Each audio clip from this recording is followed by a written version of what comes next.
livro de Filipenses, no capítulo 4. Filipenses, capítulo 4, a partir do verso 19. Filipenses, capítulo 4, a partir do verso 19.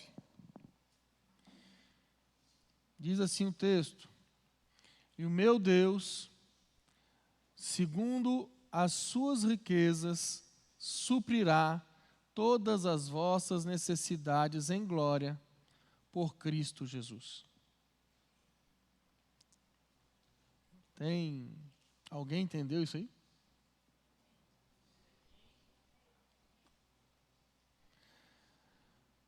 Vamos fazer o seguinte.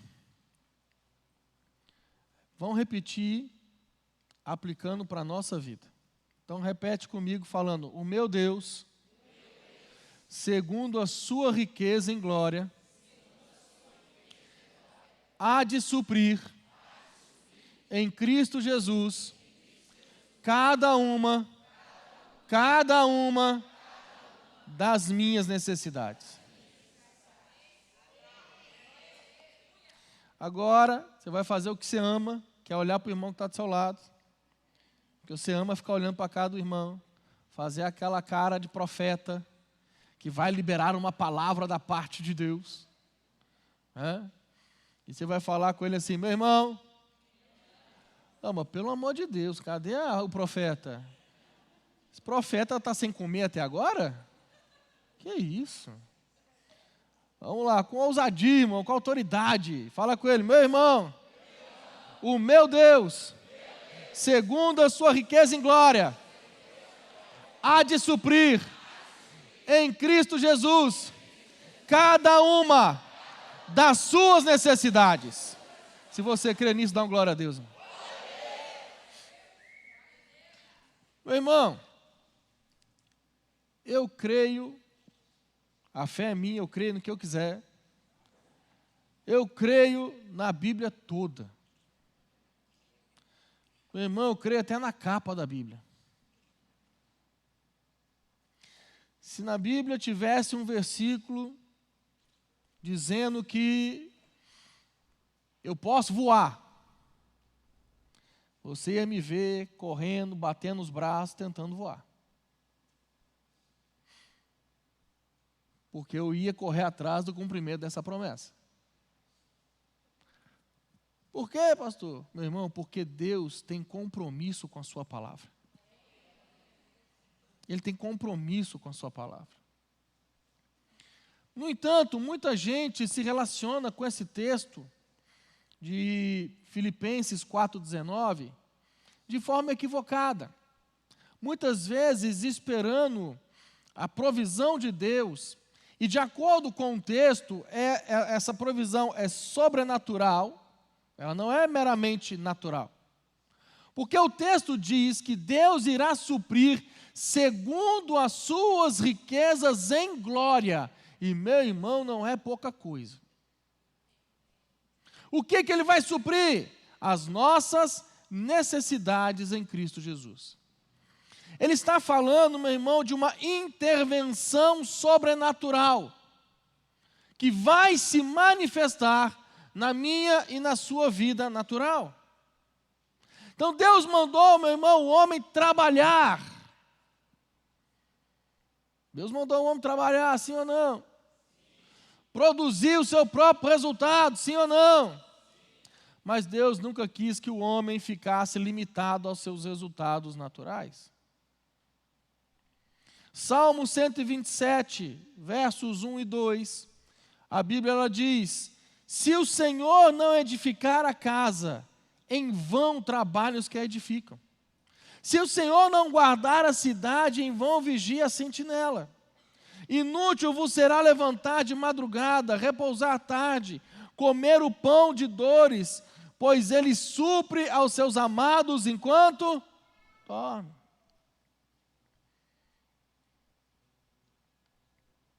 Mas presta atenção nisso aqui. Eu já contei essa história aqui, que a gente tem que entender o que a Bíblia está falando. Você não vai fazer assim, poxa, a Bíblia está falando que Deus supre as nossas necessidades, Ele supre os seus amados enquanto eles... Pronto. Resolvi o problema da minha vida. Vou dormir o dia inteiro. Imagina o tamanho da provisão comigo dormindo o dia todo. Não é isso não, irmão. Ele está dizendo que ao mesmo tempo que Deus ele estabeleceu a ordem que nós temos que trabalhar e produzir, né? A Bíblia diz, né, 2 Tessalonicenses 3,10, se alguém não quer trabalhar, também não coma. Mas por outro lado, Deus nunca quis que você vivesse somente do fruto do seu próprio esforço. Ele quer trazer intervenção sobrenatural sobre a vida de cada um de nós. Deuteronômios 8, 17, 18, diz: e digas no teu coração, a minha força e a fortaleza da minha mão me adquiriram essas riquezas. Antes te lembrarás do Senhor teu Deus, porque Ele é o que te dá força para adquirir riquezas, a fim de confirmar o seu pacto que jurou a teus pais, como hoje se vê. Ele está dizendo que Deus não quer que você produza resultados só por você. Ele quer te dar aquele algo a mais, aquele plus, que é a bênção, que é o favor de Deus. É aquilo que aquilo que Deus libera a mais sobre a minha e a sua vida. Quem está entendendo alguma coisa? Vocês estão vivos, gente? Liberando palavra de vitórias, irmão. Tudo dormindo. Tudo preocupado.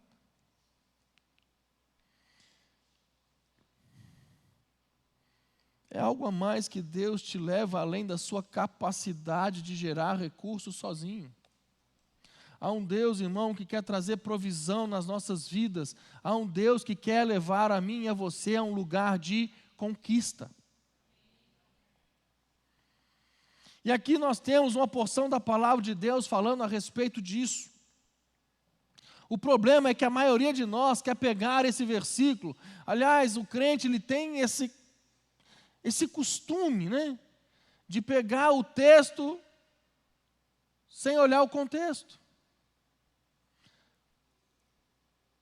Nós temos a mania de pegar a palavra de Deus, a famosa caixinha de promessa, que só tem promessa. Só que se você for olhar na palavra, toda promessa tem uma condição. Mas na caixinha de promessa só tem promessa. A gente tem a mania de pegar o texto fora do contexto e tentar usufruir de alguma forma do que está sendo declarado, desconectado do motivo pelo qual aquilo foi escrito. Se tem um tipo de milagre, meu irmão, que me empolga, são os milagres de provisão.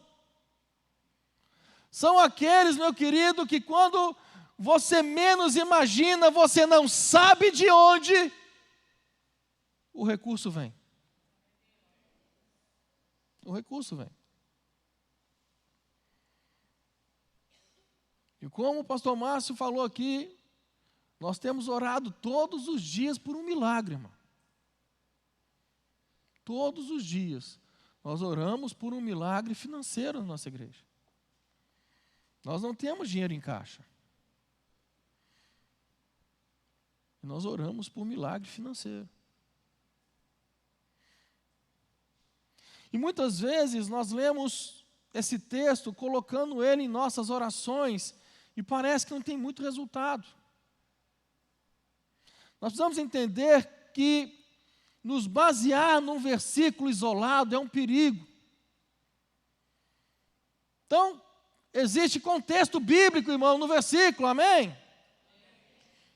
Se você tem dificuldade de entender isso, se prepara, porque em fevereiro começa o nosso seminário. Aí você vai aprender muita coisa. Então nós precisamos entender em que contexto essa afirmação foi feita.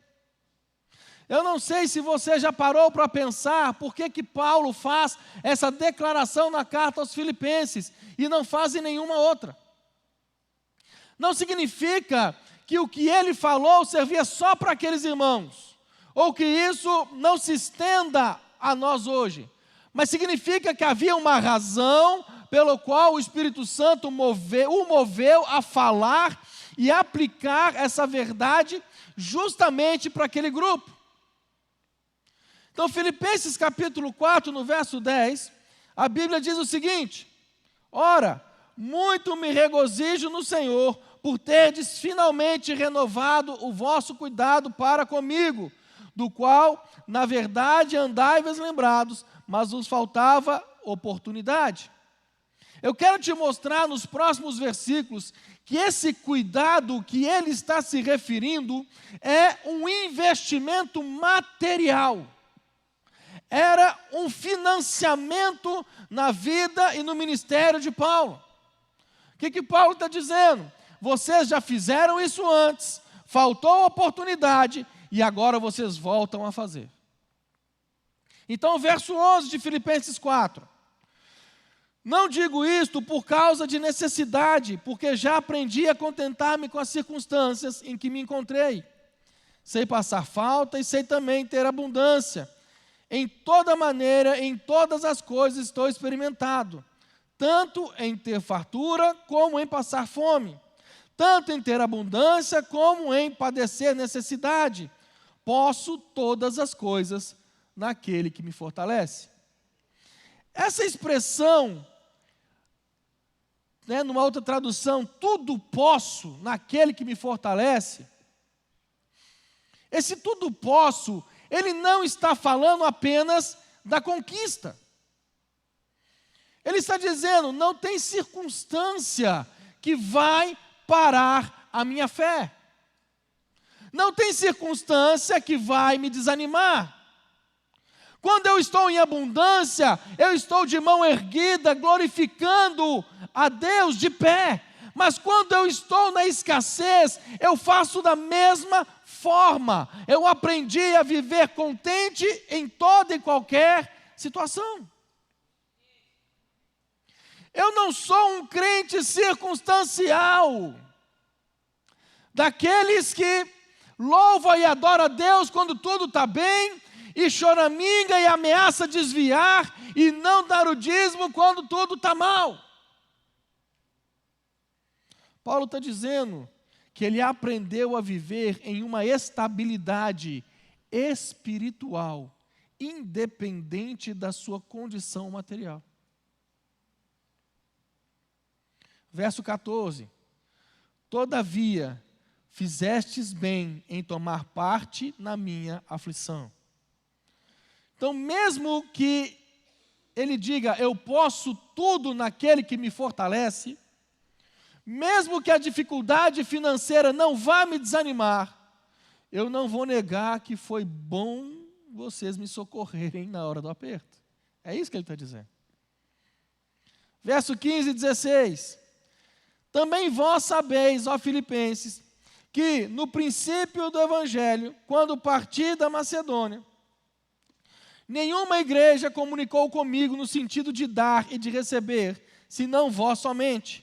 Porque estando eu ainda em Tessalônica, não uma só vez, mas duas, mandaste suprir minhas necessidades. Nós não sabemos quantas vezes eles supriram Paulo. Ele está dizendo que só quando ele estava em Tessalônica, depois de ter saído da Macedônia, foram 2 vezes. Mas ele menciona que isso acontecia constantemente. Ele está dizendo, vocês se associaram comigo, vocês se tornaram sócios, parceiros da visão que Deus me deu, e vocês têm me abençoado. Verso 17. Não que procure dádivas, mas procuro o fruto que cresça para a vossa conta. Na NVI, a tradução desse versículo diz, mas o que pode ser creditado na conta de vocês. Uma outra tradução diz, o fruto que cresça para a vossa conta.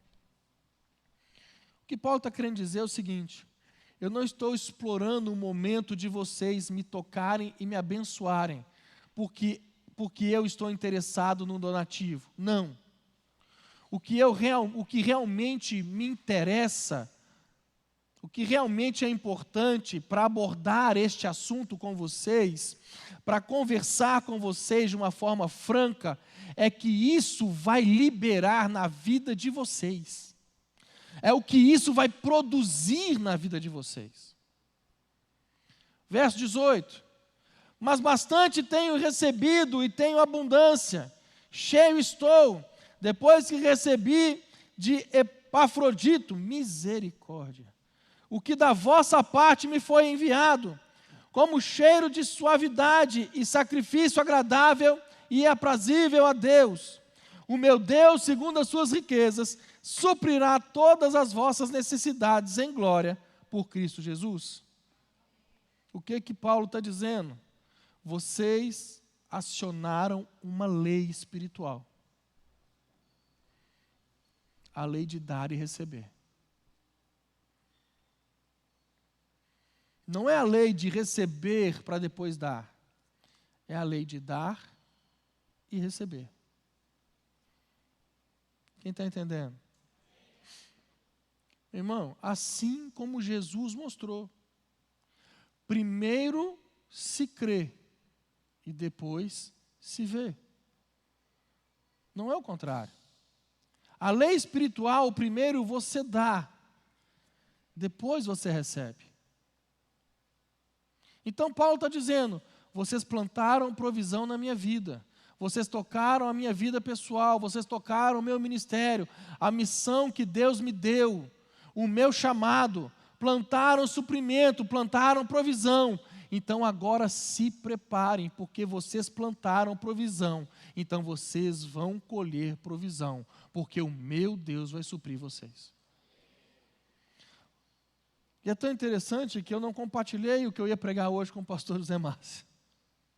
E ele fala de semente. Porque quando nós falamos de lançar uma semente no altar, meu irmão, nós não estamos lançando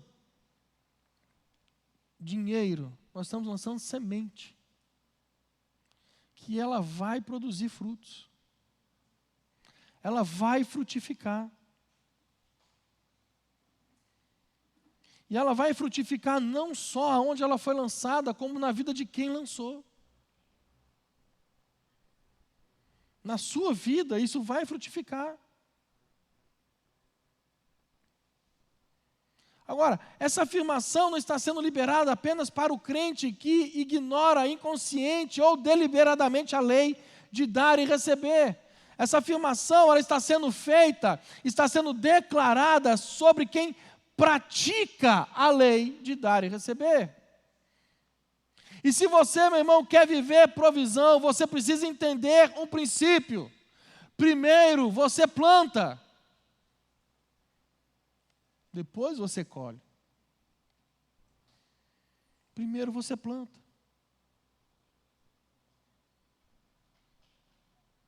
O apóstolo Paulo chama isso de uma lei, a lei de dar e receber, e não foi apenas Paulo que falou a respeito disso. Jesus nos ensinou essa lei muito antes de Paulo. Aliás, Paulo diz ter aprendido isso com o próprio Jesus. Atos 20:35, a Bíblia diz: tenho-vos mostrado em tudo que, trabalhando assim, é necessário auxiliar os enfermos e recordar as palavras do Senhor Jesus, que disse: mais bem-aventurada coisa é dar do que receber. Como nós não lemos isso em nenhum evangelho, eu creio que essa afirmação Paulo tem ouvido e recebido do próprio Senhor. Mais bem-aventurada coisa é dar do que receber. Lucas 6,38, a Bíblia diz: dai e ser-vos-á dado, boa medida, recalcada, sacudida e transbordando, vos deitarão no vosso regaço, porque com a mesma medida em que medires, também vos medirão de novo. que Jesus está dizendo? Primeiro você dá, depois você recebe. E quando recebe, você não recebe na mesma medida que você deu. Você vai receber, a medida ela vai ser boa, ela vai ser recalcada, ela vai ser sacudida, ela vai ser transbordante. Essa é uma lei espiritual, irmão.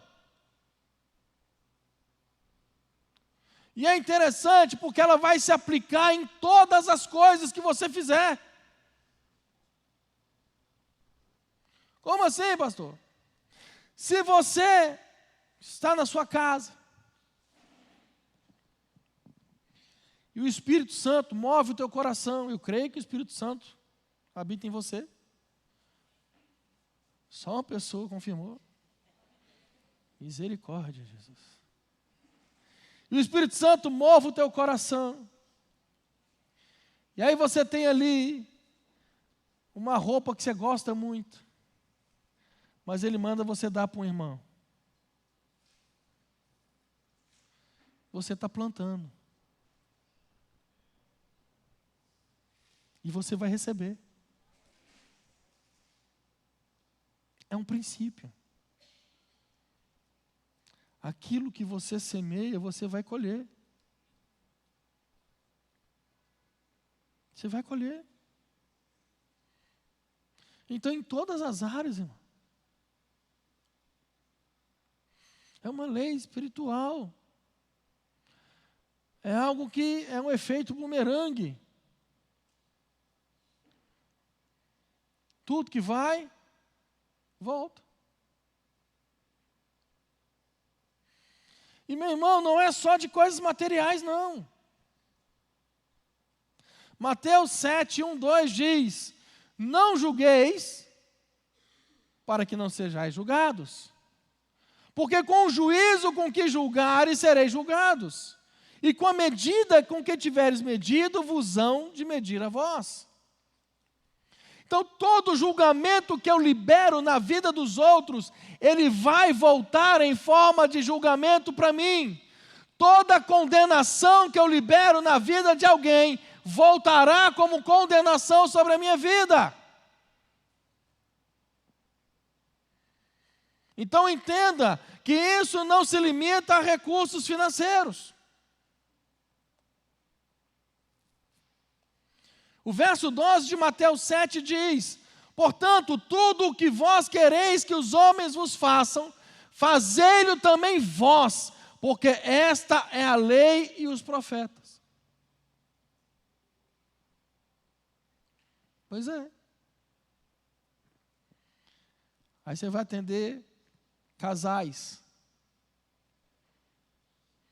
com problemas conjugais. Aí a reclamação é o jeito que um trata o outro. Ele não me escuta. Ele não faz isso, ele não faz aquilo. Deixa eu dar um conselho para os casais casados. Trata o seu cônjuge como um rei ou como uma rainha, e você será tratado da mesma forma.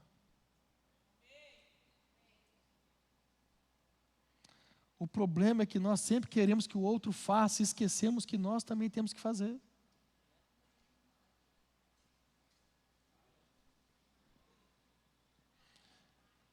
Se você quer ser tratado como um rei dentro do seu casamento, marido, trate a sua esposa como rainha.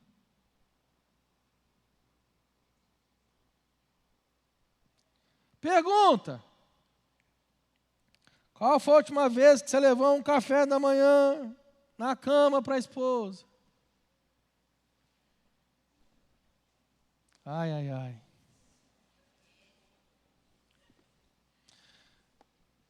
Pergunta: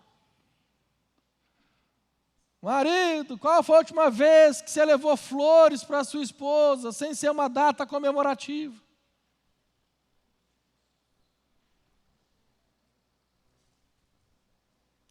Pergunta: marido, quando é que você levou a sua esposa para jantar fora? E quando eu falo jantar fora, não é no pátio da casa, não.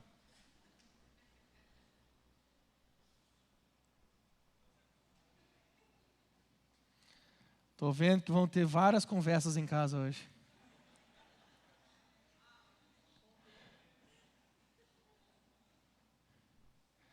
Trate o seu cônjuge como um rei ou como uma rainha, e você será tratado da mesma forma.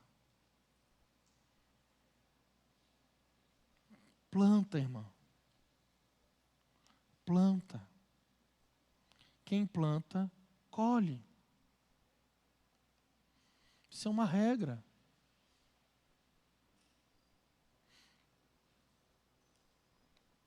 Isso é uma regra.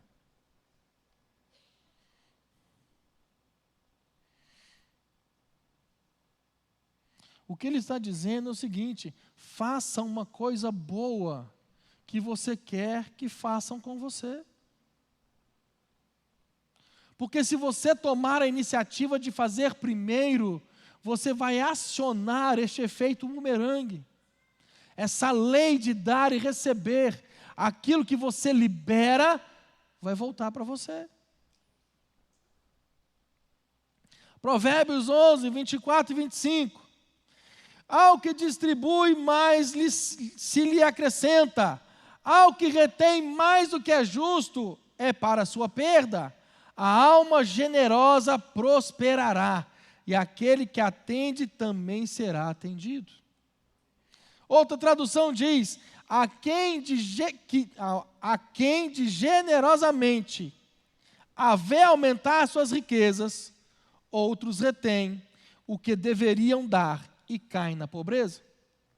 O princípio de dar nos leva a receber, e não só a receber o que nós demos, mas isso parece ter uma multiplicação. No entanto, quando nós recusamos a dar, quando retemos mais do que é justo, nós também temos um problema. Precisamos entender o que é justo que você retenha. 2 Coríntios 9:10 diz: ora, aquele que dá semente ao que semeia, também vos dê pão para comer, e multiplique a vossa sementeira, e aumente os frutos da vossa justiça. Então, irmão, como nós ouvimos, parte do que você ganha é pão. Você tem que comer. Sim ou não? É seu. Mas parte do que você recebe, parte do que vem às suas mãos, é semente. E semente, ela não tem que ser comida.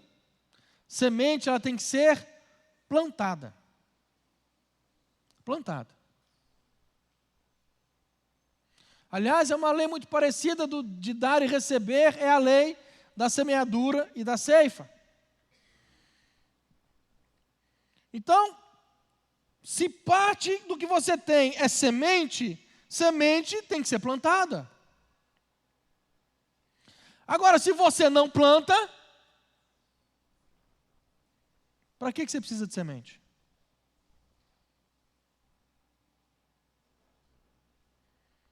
Se você não lança semente na terra para plantar, para que você precisa de semente?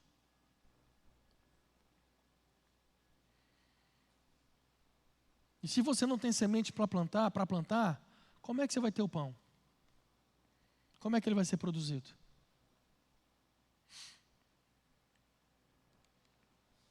Gênesis 8, 22 diz: enquanto a terra durar, sementeira e cega, frio e calor, verão e inverno, dia e noite, não cessarão. Ainda tem verão e inverno, sim ou não? E para nós aqui é questão de minutos, né? Misericórdia. Ainda tem dia e noite, sim ou não?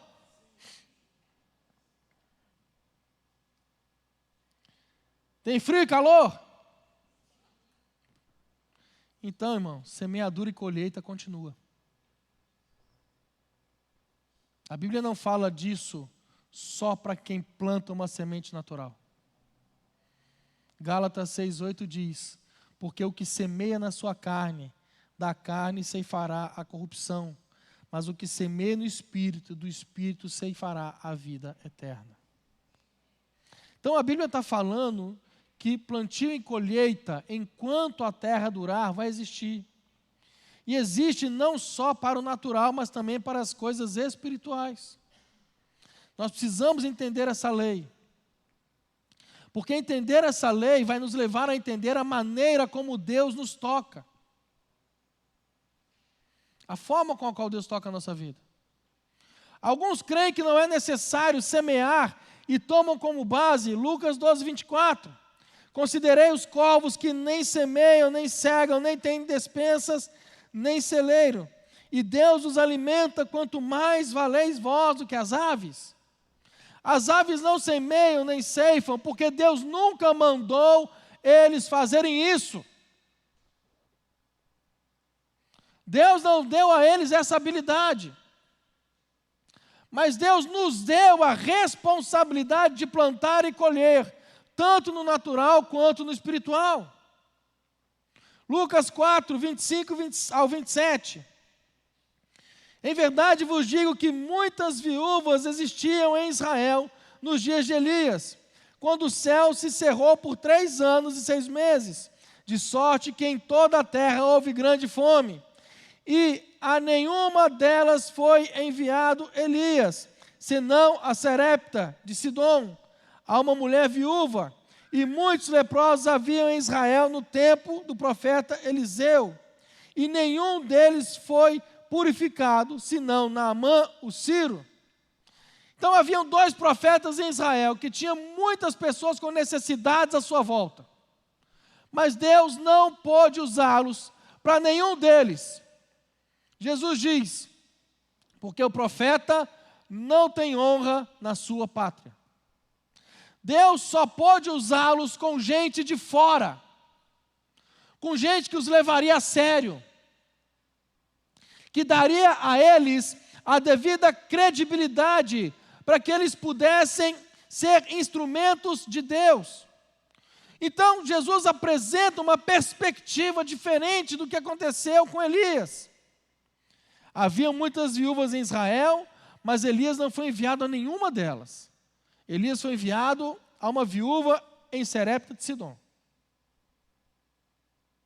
1 Reis 17:9 diz: levanta-te e vai para Sarepta, que é de Sidom, e habita ali. Eis que eu ordenei ali a uma mulher viúva que te sustente.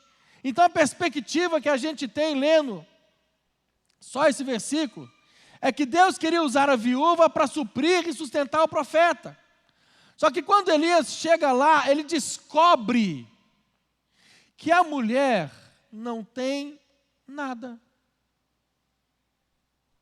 Não tem nada para oferecer. Ele pede um pouco de água, e quando ela vai buscar, ele pede para ela um pouco de comida.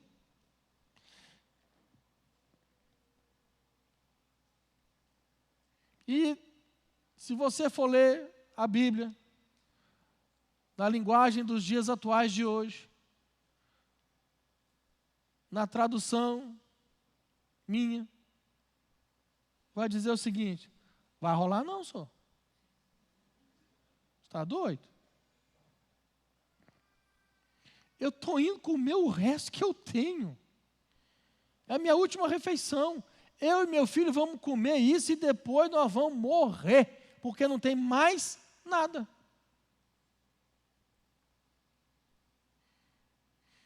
E é isso que você precisa entender, a abordagem de Jesus. Porque ele manda o profeta procurar esta mulher, para que ela o sustente. E ele chega lá, ela não tem nada. Ela não tem a provisão para sustentá-lo. Então, por que Deus enviou Elias para lá? Para abençoar aquela mulher.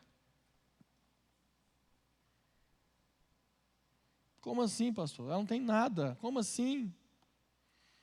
Elias vira para ela e fala: você só tem para fazer para você e para o seu filho? Não coma a sua última semente. Se você comer sua última refeição, você chegou no fim da linha. Plante a última semente, ao invés de comê-la. Vai e faz o que você disse, mas traz primeiro para mim. Depois você e seu filho comem. E aí, meu irmão, é a hora da pergunta. Nós vamos comer o quê? Se eu só tenho isso para fazer e você vai comer. O verso 11 de 1 Reis 17. Indo ela a trazê-la, ele a chamou e disse: traz-me agora também um bocado de pão da tua mão.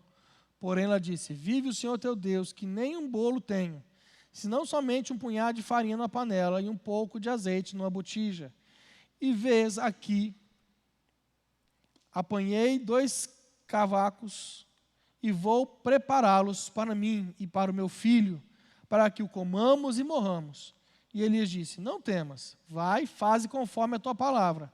Porém, faz dele primeiro para mim um bolo pequeno, e trazemo aqui.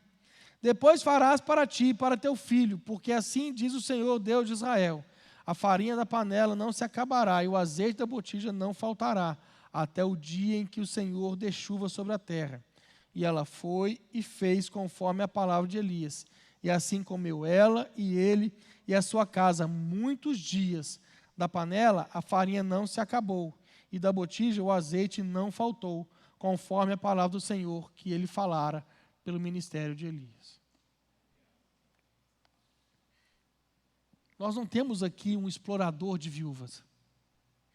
Nós temos um enviado de Deus, um porta-voz de Deus, com uma mensagem específica: não coma sua semente, senão você vai morrer. Você quer colher provisão? Planta provisão. Ele diz: Deus me enviou aqui para você plantar provisão na minha vida. Se você fizer isso, um milagre será derramado sobre a tua vida. E o texto diz que tinha um prazo até que Deus mande chuva. Calcula-se que para o ribeiro de Querite tenha se secado, o prazo foi de 6 meses. Daí até dar a chuva foi mais de 3 anos. Você consegue entender, irmão, isso? Pensa comigo. Num período de 2 a 3 anos, você todo dia pega lá a canequinha e mete ela na lata do arroz, ou feijão, e aquele arroz e aquele feijão nunca acaba. Nunca acaba. Aquela lata de arroz nunca termina o arroz. Você consegue imaginar 2 ou 3 anos, o leite da caixinha nunca acaba. Você consegue imaginar isso, irmão? Não falta nada. Pastor, mas isso é impossível. Eu abri uma caixa de leite e o leite só ficar saindo e não acabar nunca. Tá bom, o leite daquela caixa pode acabar, mas na hora que ele acabar, alguém bate na tua porta com mais leite para você. Entenda, irmão. Entenda.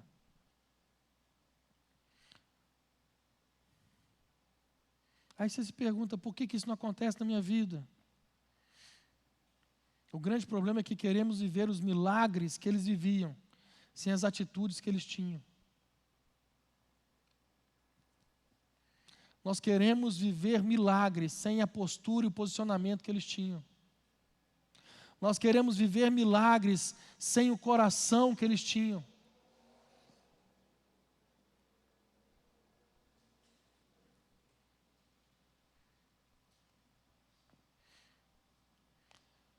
Irmão, há uma provisão de Deus sobre a nossa vida. Há um sobrenatural de Deus sobre a nossa vida. A Bíblia diz que a alma generosa prosperará. Mas você precisa entender esse princípio, irmão. Agora, isso não é barganha. Isso não é barganha. Ah, eu vou dar aqui porque Deus vai me... Não, irmão. A Bíblia diz, mais bem-aventurado é dar do que receber. Qual que é o significado de bem-aventurado? É o quê? Feliz. Feliz. Feliz é aquele que dá. Ele é mais feliz do que aquele que recebe. Ele está dizendo que quem recebe só é abençoado e ponto. Mas quando você dá, você se torna um abençoador. Você se torna um abençoador. Coração generoso. Irmãos, aqueles que estão em Deus, o coração tem que ser generoso. Generoso. Nós não barganhamos com Deus, nós fazemos porque nós entendemos. Não tem aquela coisa de eu vou fazer isso aqui para ganhar ali. Não, não. Você faz porque o teu coração é generoso. E você vai viver provisão de Deus, como você nunca imaginou na vida. Como você nunca imaginou na vida.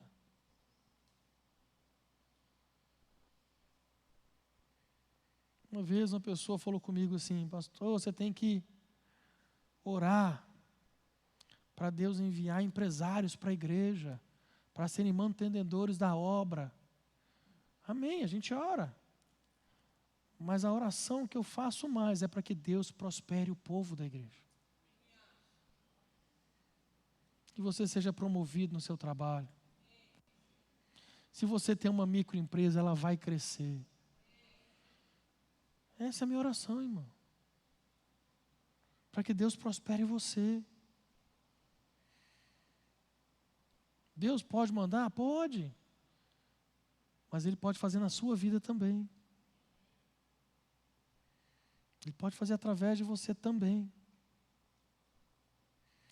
Então entenda esse princípio. Entenda esse princípio. Seja fiel a Deus. Seja fiel a Deus. Meu irmão, muitas das vezes Deus já fala com você e você tem fechado seu coração para essas coisas.